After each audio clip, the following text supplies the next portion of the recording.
16টি রাষ্ট্রায়ত্ত ব্যাংকের কাছ থেকে 6,000 কোটি টাকা প্রতারণার অভিযোগ। ব্যাংক দুর্নীতি মামলায় এবার গ্রেফতার কনকা স্টিলের কর্ণধার সঞ্জয় সুরেখা। কথা বলবো, সরাসরি চলে যাব। প্রকাশ সিনহা রয়েছেন আমাদের সঙ্গে। প্রকাশ, ইডি দীর্ঘক্ষণ তল্লাশি চালায় এবং তারপরে গ্রেফতার করা হয়েছে সঞ্জয় সুরেখাকে। কি উদ্ধার করেছে ইডি? দেখো, শিল্পপতি সঞ্জয় সুরেখাকে গ্রেফতার করা হয়েছে এবং তার বাড়ি থেকে 4.5 কোটি টাকার গয়না বাজেয়াপ্ত করা হয়েছে। ইডি সূত্রের খবর, সঞ্জয় সুরেখার বালিগঞ্জের বাড়ি থেকে 4.5 কোটি টাকার গয়না, একাধিক বিদেশি গাড়ি বাজেয়াপ্ত করা হয়েছে।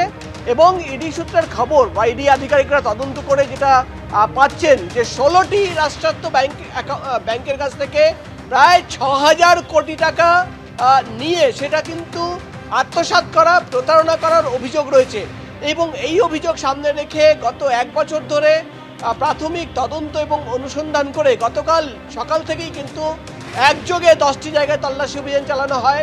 এবং যেটা ইডি সূত্রের খবর, তদন্ত করতে গিয়ে একাধিক সঞ্জয় সুরেখার অফিসের কর্মীদের, তার আত্মীয়দের জিজ্ঞাসাবাদ করা হয়। এবং যেটা ইডি আধিকারিকরা জানতে পেরেছেন যে ডামি অ্যাকাউন্ট খোলা হয়েছিল প্রচুর, অন্তত 15 থেকে 20টি। এখন পর্যন্ত তদন্ত করতে গিয়ে তারা জানতে পেরেছেন যে ডামি অ্যাকাউন্ট খোলা হয়েছিল এবং সেই অ্যাকাউন্ট থেকেই, কর্মীদের অ্যাকাউন্টের মাধ্যমেই কিন্তু টাকা পাচার করা হয়েছে। বিদেশে কোনো টাকা পাচার করা হয়েছে কিনা সেটাও কিন্তু তদন্তর বিষয়। এবং সঞ্জয় সুরেখাকে ইতিমধ্যেই গ্রেফতার করা হয়েছে।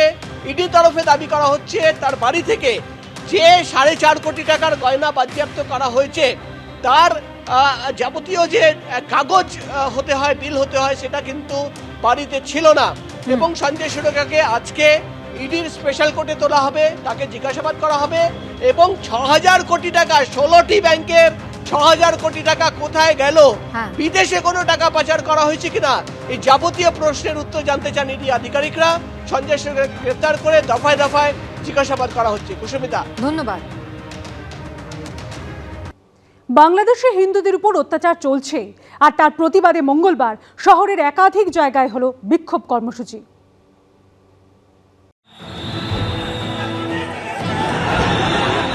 বাংলাদেশে সন্ন্যাসী চিন্ময় কৃষ্ণ দাসের গ্রেফতারি, হিন্দুদের ওপর লাগাতার অত্যাচারের ঘটনায় ক্ষোভে ফুঁসছে এপার বাংলা।